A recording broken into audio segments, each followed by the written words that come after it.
নবম দশম শ্রেণীর গণিত এমসিকিউ। গণিতের যে কোনো এমসিকিউ খুব দ্রুত সমাধান করার উপায়।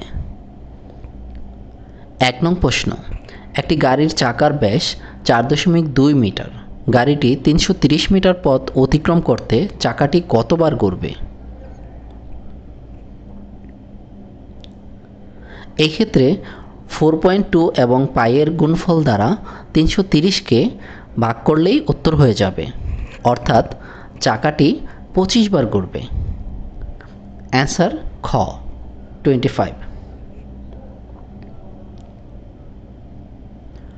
২ নং প্রশ্ন, একটি বর্গের অন্তবৃত্তের ব্যাসার্ধ ৩ সেন্টিমিটার হলে বর্গের বাহুর দৈর্ঘ্য কত? এই ক্ষেত্রে 3কে 2 দ্বারা গুণ করলেই উত্তর হয়ে যাবে, কারণ বৃত্তের ব্যাসই এখানে বর্গের বাহু।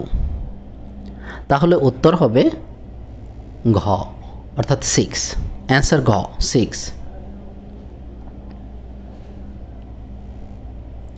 ৩ নং প্রশ্ন, একটি বৃত্তের ব্যাস 12 সেন্টিমিটার হলে এর পরিসীমা কত হবে?